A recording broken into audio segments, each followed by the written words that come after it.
अग्नेन सपताराय अस्मान् विश्वानि देवयुनानि विद्वान् योद्यस्मज्जोराणमेनो भूयिष्ठान्तेन उक्तिं विदेम. आता जो आपण अग्निहोत्राचा हा विधी संपन्न केला, वेदांनी याला अध्यात्माची सर्वात मूळ उपासना मानलेला आहे. अग्नी हा सर्व देवतांचं मुख असं मानलं जातं की अग्नीच्या माध्यमातून चरणी जे काही आपल्याला पोचवायचं आहे तो पोचवण्याचा मार्ग म्हणजे अग्नीचं मुख आहे. अग्नीमध्ये अग्नी समक्ष जी कुठली कृती केली जाईल ती कृती ईश्वर साक्ष ठेवून केली जाते असं आपण मानतो. की जिथे अग्नी प्रज्वलित केला जातो तिथे ईश्वराचं अस्तित्व असतं आणि त्या पवित्र अग्नीच्या माध्यमातून ईश्वर शक्तीशी आपण एकरूप होत असतो अशी मान्यता वेदांमध्ये आहे. अत्यंत पवित्र अशा या अग्निहोत्र विधीचा आज आपण इथे सहभाग घेतलेला आहे. अग्निहोत्र काय आहे? वेदांनी असं म्हटलेलं आहे की अग्निहोत्र एक अशी विधी आहे की त्याच्या आचरणाने जीवनामध्ये परिपूर्णता प्राप्त होते. जीवनामध्ये परिपूर्णता प्राप्त व्हावी असा विचार देखील बराचसा वेळेला कधी आपण केलेला नसतो. की जीवनामध्ये परिपूर्णता म्हणजे काय, मानवी जीवन परिपूर्ण व्हावं म्हणजे नेमकं काय व्हावं अशी आपली अपेक्षा आहे. या गोष्टीचा फारसा विचार आपण कधी केलेला नसतो. आसपासचा समाज आणि आपले आधीचे आलेले जे काही पिढ्या आहेत त्यांनी जी काही जीवनाची एक दशा दिशा आखली तशा हिशोबाने आज आपण मार्गक्रमण करतोय. जीवनामध्ये ज्याला आपण प्रापंचिक सुख म्हणतो ते मिळावं याच्यासाठी म्हणून संपूर्ण जीवन खर्च करावं लागतं आपल्याला. की जीवनामध्ये थोडासा तरी आनंद मिळावा, आरोग्याला काही होऊ नये, परिवाराला सुखरूपता मिळावी, समाजामध्ये मान मिळावा, घरामध्ये समृद्धी असावी, अशा गोष्टींना जीवनामधलं संपूर्ण प्राप्तव्य आपण मानून त्याच्या मागे संपूर्ण ईश्वर दत्त हे जीवन जे आहे ते आपण खर्च करतोय. एका कोळीचं देखील महावृक्ष होताना आपण सगळ्यांनी बघितलेलं आहे. आंब्याची एक छोटी कोळ असते, तिचं देखील महावृक्षामध्ये रूपांतरण होतं. कुठलंही एखादं वासरू घ्या, तिची देखील गाय होते, ती देखील नंतर वृद्धापकाळाकडे जाते. जो कुठला जीव असेल या पृथ्वीवरती तो एखाद्या छोट्या अवस्थेपासून सुरू होऊन परिपूर्णतेपर्यंत जातो. मानवाला जणू असं वाटतंय की आपल्या जीवनामध्ये या भौतिक बेसिक गोष्टी मिळवायला आपल्याला जीवन खर्च करावं लागणार आहे. आणि त्या योगे मग ताण तणाव, मग त्या योगे मग कष्ट क्लेश, मग त्याच्यासाठी सगळा प्रापंचिक उपद्व्याप आणि त्यामधून निर्माण होणाऱ्या समस्या आणि या समस्यांना पुढे जात जात जीवन व्यतीत करणं म्हणजे जीवन एक अत्यंत कष्टमय दुःखाचा एक सागर आहे. आणि त्यामध्ये तरुण आपल्याला जायचंय अशी कुठेतरी भूमिका आपण तयार करून घेतली आहे. की मानवी जीवन म्हणजे काय, शेवटी कॉम्प्रोमाइज आहे. हो, दुःख तर येतच असतात ना. अशा समस्यांनी स्वतःची समजूत आपण काढून घेतली आणि एक फार बेसिक जीवन जगण्यासाठी आपण सज्ज झालो आहे. का? कारण आपण विसरून गेलो की वेदांनी असं म्हटलं होतं की ईश्वराने मानवाला स्वतःच्या स्वरूपामध्ये निर्माण केलंय म्हणून.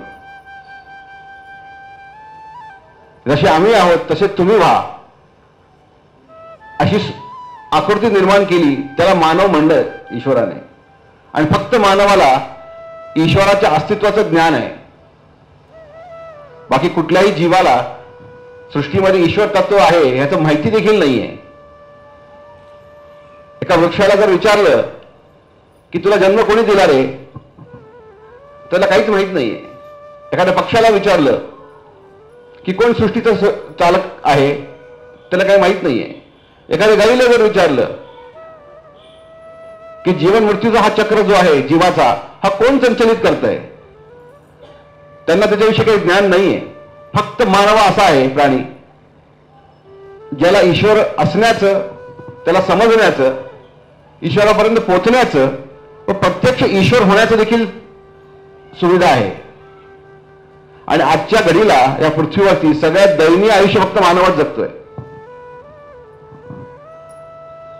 ज्या गोष्टी सहज व्हायला हव्या या जीवनामध्ये, ज्या गोष्टी प्रत्येक जीवाला अन्न वस्त्र निवाऱ्याची व्यवस्था करता येते, ती आपल्याला करता येईल की नाही या विवंचनेमध्ये अख्खं जीवन आपण व्यतीत करतोय. आणि जो मूळ आपला अस्तित्वाचा भाग आहे, जीवनाच्या किती कर्तव्यात आलं जे म्हणलेलं गेला की ईश्वरापर्यंत पोचावं, ईश्वराचं स्मरण करावं, त्यांचं दर्शन घ्यावं, त्यांच्याविषयी काही बोलावं, ही आपल्याला अनुभूती आहे, हे देखील आपण विसरून गेलो. मग जेव्हा आपण स्वामींच्या चरणी येतो,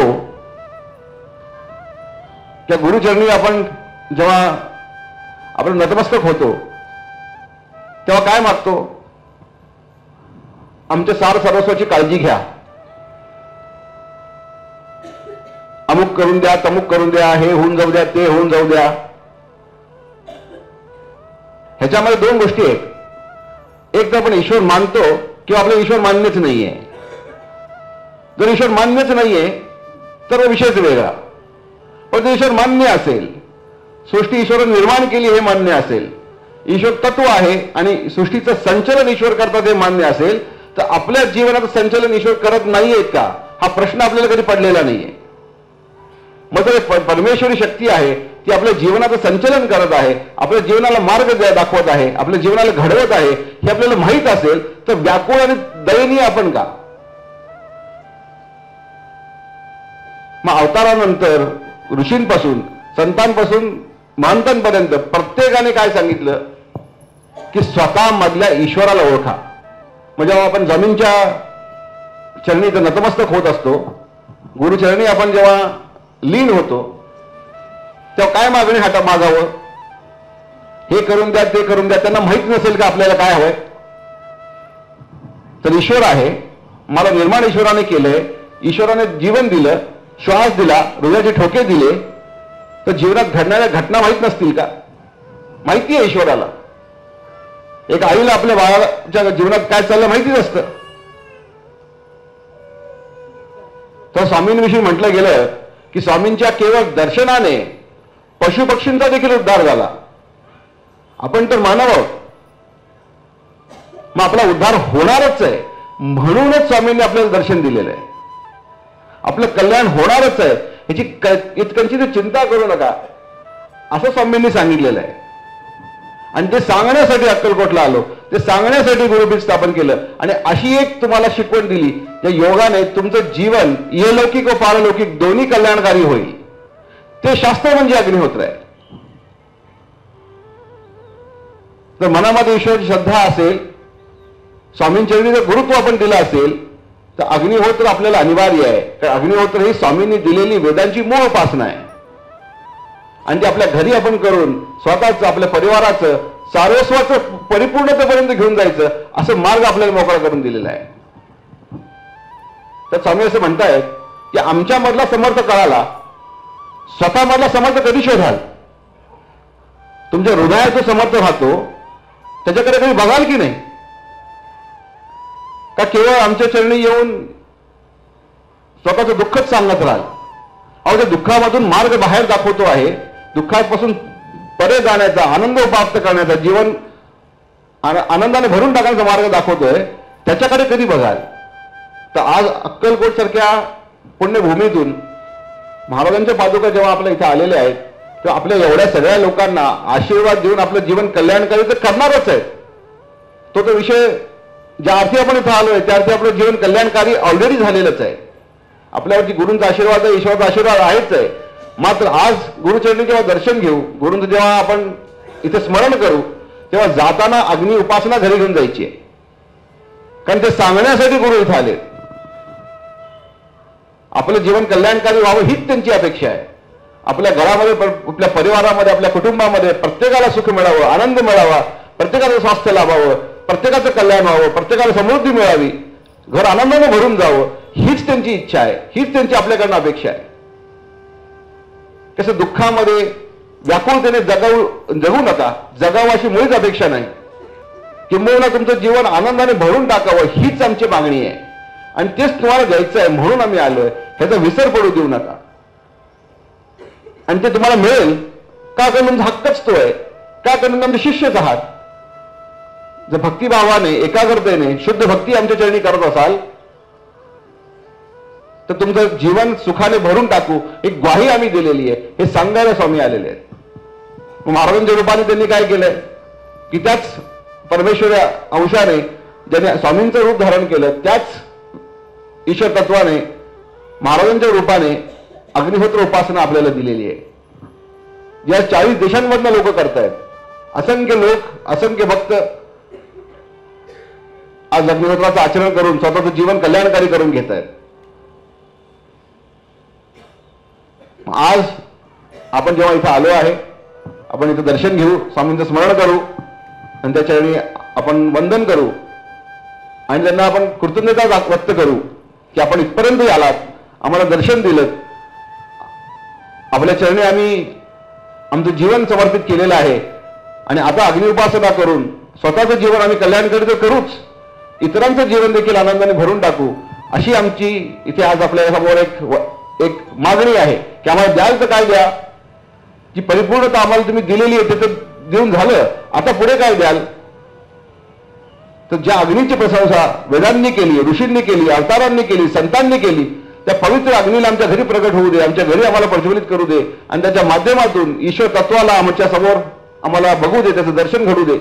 जे ईश्वर तत्व बघण्यासाठी हजारो वर्ष ऋषींनी तपश्चर्या केली तेच ईश्वर तत्व स्वामींच्या रूपाने, महाराजांच्या रूपाने आपल्या समोर प्रकट झालेलं आहे आणि आज आपल्याला आशीर्वाद देत आहेत की काही काळजी करू नका, घेऊ नकोस तुझ्या पाठीशी, काही तुमचं वाकडं होणार नाही, तुमच्या केसालाही धक्का लागणार नाही, अशी ग्वाही आम्ही देतो. जीवनामध्ये जर समस्या असतील तर निघून जातील, इच्छा असतील तर पूर्ण होतील, अडचणी असतील दूर होऊन जातील. काही काळजी करू नका, सगळं कल्याणकारी होणार आहे. तुमचं काही वाकडं कोणी करू शकत नाही. जर स्वामी भक्त असाल तर तुमच्याकडे वक्र दृष्टीने बघण्याची ताकद कोणाची नाही. हे आश्वासन स्वामी आपल्याला देत आहेत की ही फार मोठी एक अभयाची आपल्याला दिलेली त्यांनी एक देणगी आहे. तर स्वामी चरणी जेव्हा नतमस्तक होऊ तेव्हा एवढंच सांगू की आर्त भावाने हाक मारतो की आमच्याकडून विघ्न दूर व्हावेत व आमच्या हातून अग्निहोत्र उपासना घडावी, एवढीच मागणी मागा. तर मागायचं असेल ते मागा, बाकी जे काही तुम्हाला मागायचं असेल स्वामी तुम्हाला भरभरून देऊन टाकतील. तुम्हाला वाटेल त्याच्यापेक्षा पलीकडे देतील. तुम्ही जेव्हा मागूही शकत नाही तेही देतील, कारण ते द्यायलाच बसले. आपण मागायला गेल्यानं झोळी किती मोठी करतो ते महत्वाचं आहे. तर ओंजळीच घेऊन गेलात तर ओंजळी बरंच देतील. त्यामुळे जाताना मोठं काहीतरी मागायला जावा. काय मोठं मागायचंय की जीवन परिपूर्ण करा, उपासना आमच्या हातून घडू द्या, लोक कल्याण आमच्या हातून घडू द्या, एवढीच मागणी मागतो. बाकी सगळं तुम्ही जाणताच आणि तुम्ही त्याची काळजी घ्याल ह्याचा मला बिलकुल त्याची चिंता नाही.